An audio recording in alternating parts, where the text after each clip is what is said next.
So my name is Magdalene, and I am the Chief Executive of Music Relief Foundation.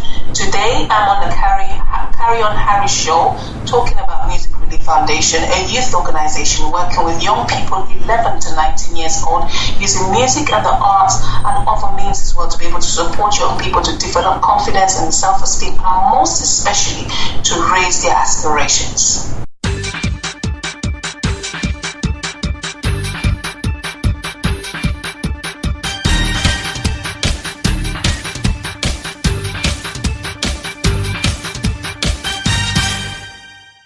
Thank you for joining Asia's best radio station. Download latest podcasts of Carry On Harry Show on iTunes. Now shake hands with celebrities on Singapore talk show Carry On Harry. Inviting music composers, producers, artists on board on Carry On Harry Talk Show for connecting you to worldwide audience. Write to Harry Johal at CarryOnHarry.com or visit www.CarryOnHarry.com for more details.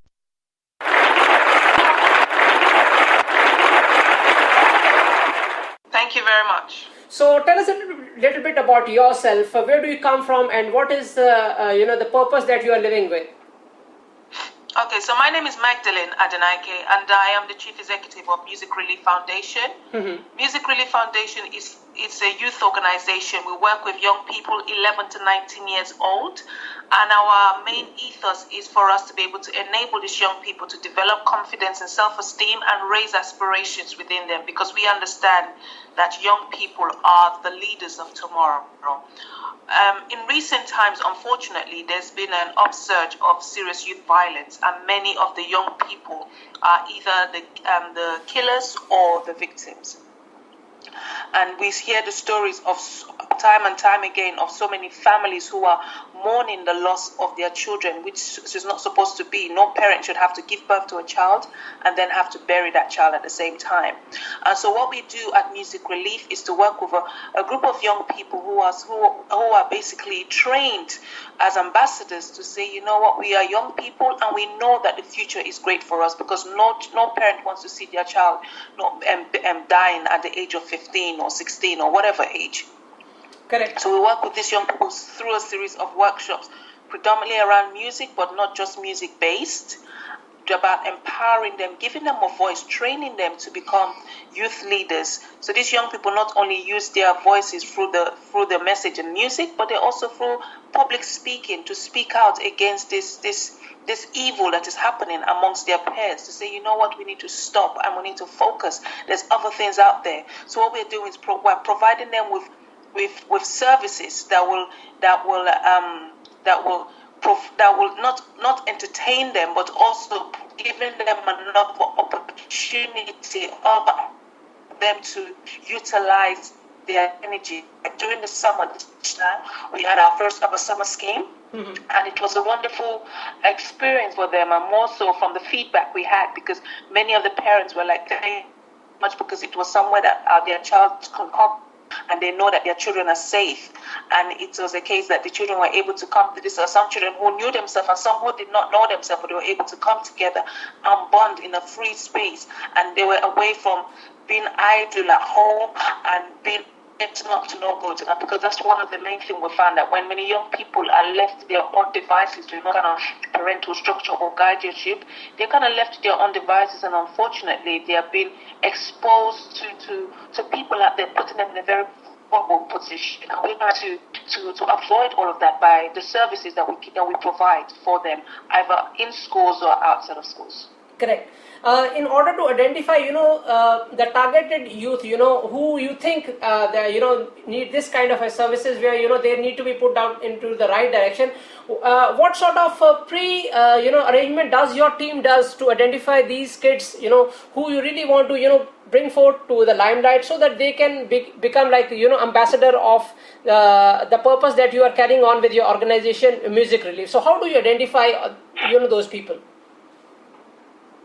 Our scope is really wide. We don't segregate everybody. It's open to everybody. That's we have that open door approach, that our doors are open to everybody that wants to come in. And obviously, as the young people come in, you begin to develop a rapport with them, and more so with the families, because we don't exclude the families. It's all about that whole the whole package. We begin to understand that so many of these people have different needs. And through those needs, we try as much as we possibly can within our power to help and support. And there's sometimes that we can't do so because it's not within our remit. We obviously signpost them to other places as well.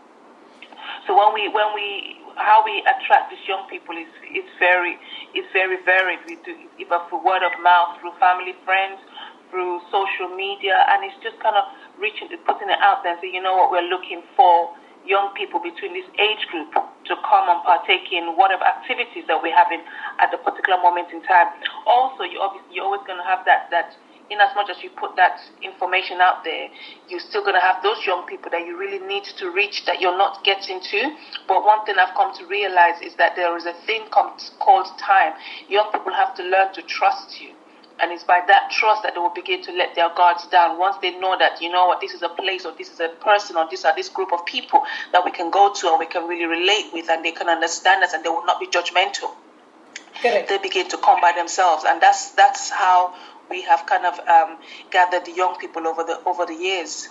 Correct. Normally in this kind of a process, where you have to deal with youngsters, who are not very easy to be, convinced about your ideology, what you really want to, make them in their life. They have their own, set of, mindset. They have their own set of adventures that they want to follow in their own life. So how do you basically, make the youngsters, feel convinced that, this is the direction they have to really pursue? So what is your approach? How do you really, overcome this kind of an obstacle? So we as an organization, we're very user-led. So in a sense of we move according, we have our aims and objectives, obviously, but we ensure that the voices of the young people are met. So we do not dictate to them as to this is what we're going to do. We hear from them, what do you guys want? So we provide services that are tailored to their needs, because these are what they want. We obviously provide other services as well, but we also have to weigh them to see which is working and which is not working. If it's something that we need to continue, if it's something that we need to park for a while and then maybe come back to at a later date, we have to look at that as well. But we are very much user-led to ensure that the needs of the young people are being met. In a time that unfortunately many of their peers are dying, we need to focus on the issues that are behind all these killings. And one of the key things, obviously, we hear about the upsurge of knife crime. There's gun violence, there's acid attacks as well. But you also have to look at what is happening to the psyche of that young person, what's happening to their mental health, what's happening in the school environment, what's happening in the home environment. We have to focus, we have to create an environment that the young people feel free to come and tell us what's happening with them. And so by such, once we're hearing that, we're able to tailor services that will help them to be able to overcome the hindrances, the obstacles, the barriers that they're facing at this present time, in order for them to strive to become that individual that we know that they are being placed on this earth to become.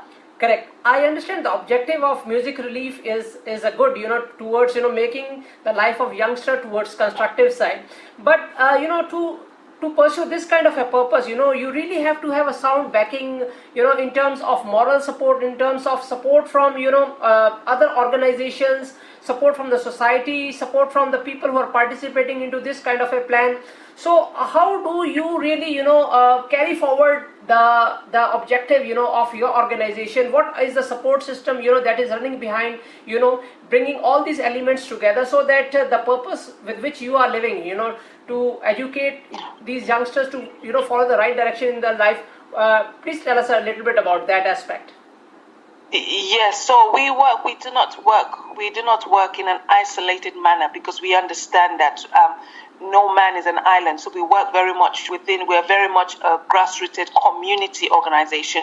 So we are very much tied into links within the community and work collaboratively with other community organizations as well to provide services, because we understand that we do not know it and we do not have all the abilities, especially being a small organization ourselves. But more so, one of our strengths is the fact that we have the support of the families. because there's one thing to work with a young person, and that young person then goes home to a home setting, to a home environment that there's a lot of issues. Everything you've done with that young person, in a sense, is then kind of thrown out the window because they're going home to problems. So we work very much with the families, and the families are in support with us. We've had families who have been with us for years, who are supporting, who are ensuring that the young people are coming and attending over and over and over again, because they can see the benefit and the impact. So we work within the community very strongly, with community groups, with families, with statutory organizations as well, with our local council, with the police, just to kind of ensure we have a rounded approach to give these young people the much needed support that each and every one of them needs. Correct. Normally, what is the regional area, from where these kids come from? Are they, since your organization is based in UK, is it the youth of that specific region who is participating in this kind of projects, or is it you are going to some other countries, to source out the kids who are really in need of, support that your organization provides? So right now we are based in London, and within London we are based in Croydon. So Croydon is from the southeast of London, and so that's where our offices are, and that's where majority of our work take place. And so we get majority of the people that come to us are from the Croydon base. But we also have young people who come from outside of Croydon, but more restricted to London. The plan for the future is obviously to expand and to reach out to other organizations and to reach out to other groups within the UK and outside of the UK. But as a small organization for now, we are primarily based in London, and more so Croydon. Correct. If the opportunity does arise for us to obviously expand to other nations and other parts of the UK and other parts of the world, obviously we have to be able to ensure that we're not just saying yes to everything and not able to deliver what we need to deliver, because we have to ensure we have the resources, especially with human resources, to ensure we're able to do what we need to do. But for now, like I said, we are majorly. Correct. So, like in your expansion plan, of course, you want to expand further and, help out the youth in different parts of the world. So, in this effort, are you getting any kind of, help from, some organization within London or within UK itself who are funding your project, or are you depending on, the personal contribution? How is the financial aspect of your organization, Music Relief, going on? So, we are heavily reliant on funding, and not from the users, and not from the young people themselves, but more so from the organization. So when I talk about organization, from the local council and from local government as well, and for other fund-based organizations that offer grants to help us with our ongoing services, because we understand that the young people can't help us with that. So that's why we look to the other statutory organizations, the local councils and all the like as well, to be able to provide support, so that way the young people can continue to come and attend our workshops for free. Correct. So tell us a little bit about the team that is working towards achieving this goal. Who are the people who are involved in the team itself, and what kind of work division have you done so that the whole burden does not come on one person itself? So it's a wide range. So we've got it's a collection of staff and volunteers, because we are very heavily reliant on volunteers, because of the fact that, obviously, like I've said before, a grassroots organization, funding is a major issue, because when you're having funding that will work on the project more, you don't always necessarily have funding to be able to secure ongoing staff. So we have staff, a small size of staff, and then volunteers that will come in and also provide the additional support that we need to be able to ensure that when we have the workshops, we have a good ratio of facilitators and young people, so that you're not having just one person doing everything, because it's too much work for one person to do. So we spread it out to ensure that we have that kind of support.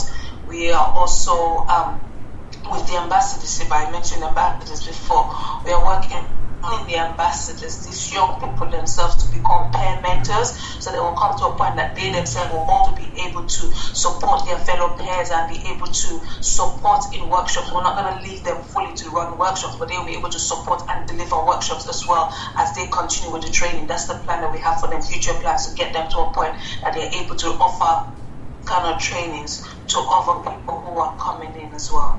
Correct. Ms. Magdalene, would you like to give us, some examples of, kids who at, initial stages were at a stage, where they had no hope in their life, but after joining your organization, Music Relief, their life really transformed. Do you have any examples to quote so that, people who we have several testimonials of this kind of cases that young people have come in, not in the sense of complete and utter hopelessness, but they have come in, and the transformation that they have experienced is a case of one and saying, typical example is the workshops when we hold workshops on Saturdays, typical things like they say, I love coming to this workshop because it's better than staying at home or watching telly and doing nothing and getting bored.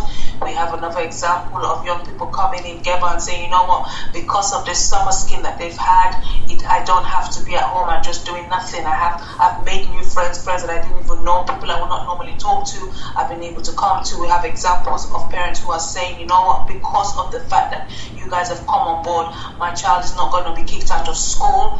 You guys have come and spoken with the school, and the school have now rectify themselves because they know there's an organization outside that is also working with that child, and that this child is now secure in school. So there's several testimonies that we have that can be physically read or heard on our social media and even on our website as well. Since you have already mentioned about the website and social media, would you like to introduce your social media handle and your website so that people who really want to dig deeper into the work done by your organization, Music Relief, they can really understand more? What are the platforms where they can know more about your organization? Okay, so the website is www.music-relief.com. So that's www.music-relief.com. Website, we're on Instagram at music_relief. So Instagram, music_relief. We are on Twitter at Music Relief UK. We are on Facebook, Music Relief and the number 1. We are on LinkedIn, Music Relief. So basically just type in Music Relief and you will find us. Correct. Normally earlier you have mentioned that you conduct a certain workshops with these children who really want to bring a change in their life and make life more productive. What sort of syllabus do you cover up? Means, is it?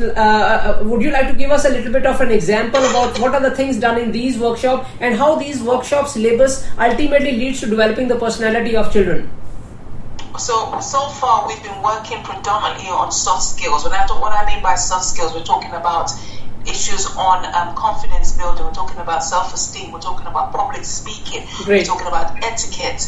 But as we progress now, we're looking at now offering workshops that are able to give them even more in the sense of qualifications, looking at employability skills, looking at interview techniques, CV techniques. So we're aligning ourselves with providing young people to get the avenue to go into construction fields or within the music industry, entertainment field. So offering them level 1 and level 2 qualifications in various things that they can use as an added qualification to help them for either further training in education or for employment. So those are the things that we're now, as we progress to the next phase of the organization, we're now offering them that other avenue as well to be able to give them more skills, not just intangible ones, but now tangible ones, because now they're coming out with qualifications. Correct. So when kids go through this kind of training, is this training recognized by certain organization within UK or other parts of the world where they can really begin to take the more professional sort of a training after getting groomed from your Music Relief organization? Yes, they are. So we are now in the process of becoming a registered open college network qualification center. So what that means is, as the name implies, it's an open college. So they come in obviously and go through a series of workshops with us, and they have a qualification, whatever the end qualification may be. So obviously we'll have tailored ones that they will get, that they can use anywhere in the world. We are also part of London Youth, and London Youth is a infrastructure organization. It's a membership organization that has various members member organization under them. And one of the key things that they offer are quality marks to ensure that everything that the organization is doing is properly structured and falls within marks, so that the young people are obviously gaining even more. So even down to our administrative and how we do things, everything has to be done orderly, so that the way we align our programs to ensure that we're meeting the right needs for the young people. All of these things, we have done this intentionally to ensure that will help us that as we move to the next phase of the organization, to be able to offer young people more than we have been doing before. We have everything structurally done, so we are basically ensuring that we're keeping our house in order to provide the right certifications for the young people moving forward. Correct. Ms. Magdalene, media plays a very important role, in to make parents, convinced about whatever is going around within the organization is putting the people and the kids, in the right perspective to, advance in their life. So how do you find, the approach of media in London itself or in UK itself in terms of, promoting? Are you getting some kind of a support from media itself? Yeah, we've been having some phenomenal response from the media, especially with our last year November we launched our knife crime campaign called More Than Able, and we launched that in Parliament. So Parliament is obviously where all the government representatives have their meetings, and so we launched that in Parliament with the support of our local MP. And since then, we unveiled some ambassadors on that night, and since then the media attention to us has been phenomenal, because they have come to want to speak to the young people, to hear about what they're doing, to interview them. And at the beginning of the year, we had our a very large paper, The Guardian, who came and interviewed the young people, and that really kind of opened doors for us, because we've had so many other media outlets who have come to us wanting to meet with these young people and hear more about the organization and what we are doing and how we are able to use the platform that we are using to support and work with these young people, to be able to train them and educate them and empower them, so that they are off the streets saving their lives, and hopefully the lives of their peers all around them as well, as we train them and support them in their future aspirations. Correct.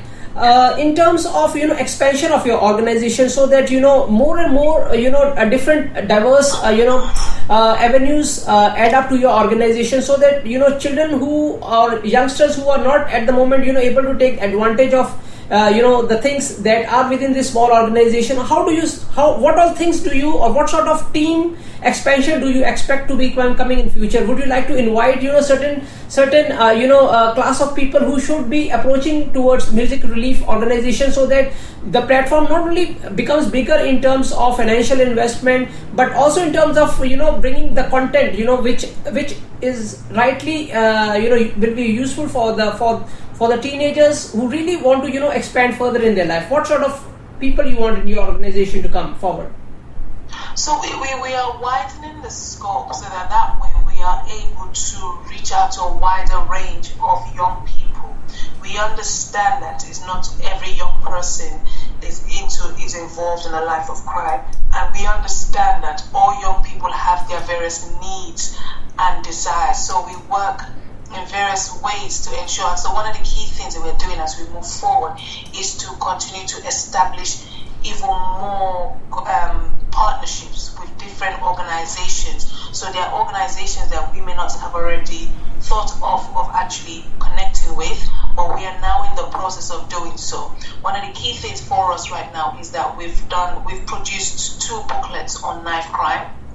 We're working on launching those booklets, and through that avenue we are also looking at reaching out to various schools, because we already work in schools, but we're wanting to take it to a wider audience now. So we're reaching out to various schools as resource park to the schools, so that we're opening another avenue to reach out to young people within the school set and deal with other issues that are not necessarily crime related, but are underlying issues, and if they're not dealt with at the very outset, it may unfortunately escalate to crime. So there are other things that we are also working at to ensure that we widen that scope and reach out to a broad range of young people.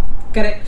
Ms. Magdalene, what are your personal goals in terms of taking music relief to what ultimate goal that you have chalked out? Have you ever thought about that, or is it you take life as it comes, or are you very like structured person in terms of putting the things one after the another? So for me, my personal goal for the organization is to be able to, just referring back to a question you asked before, is to be able to establish music relief not just only in Croydon in London, but in 5 other major cities around the world. Because I understand that the issues that we are dealing with here in Croydon in London are not peculiar to the young people here. So there are young people around the world who are dealing with other issues. They may not be the same issues, but they are dealing with other issues. And I want music relief to be in those cities, these 5 major cities, to be ensuring that we are reaching those needs of those young people, and to be able to have an army of people who are speaking the language, the culture of music relief, that we are here to help you. We do not have ulterior motives. There is no ulterior motives. Our aim, our aspirations, and our goal is to ensure that the young people realize that they are leaders. And that is my number one as a chief executive. That is my number one ethos, that no young person that comes under our umbrella is molested in any way, because the key thing is for these young people to realize their worth and to live in accordance to what their purpose is meant to be on this earth. Fantastic. I think the objective, the purpose with which you are living is quite fantastic. And I just hope that, this insight stays intact and more people come forward, to push the cause that you are living with. So it was really lovely, getting to know about your organization, Music Relief, and the people behind it and the objective that they are living in order to help out the youth, who are the future seeds of our society. So I really thank you that you took out your time, you shared your vision with us, and I hope that through our show some more people will be connecting to your organization, and the efforts of your organization will be blessed towards a much greater goal which you have ultimately told us towards the finale of the show itself. So any final message that you would love to share with the listeners before we end today's talks with you? I just want to say that regardless of whatever situation that some people may find themselves, once you have a dream, don't let that dream just die down. You need to pursue it, because this was planted in my heart a long time ago. I can't just leave something. It's a baby. When you have a baby, you don't throw the baby away. So when you have a dream, do not let that dream die down. Keep pursuing it, no matter how long it will be, because there's somebody out there, there are people out there that needs to hear you. They need to hear what you have to offer, and they rely on that. Don't ever give up. Wonderful. Thank you so much. Thank you for being in tune with Best Talk Show. Carry On Harry with entertainment editor Harry Johal on Bala Bala Radio, inviting music composers, producers, artists on board on Carry On Harry Talk Show for connecting you to worldwide audience. Write to Harry Johal at CarryOnHarry.com or visit www.CarryOnHarry.com for more details.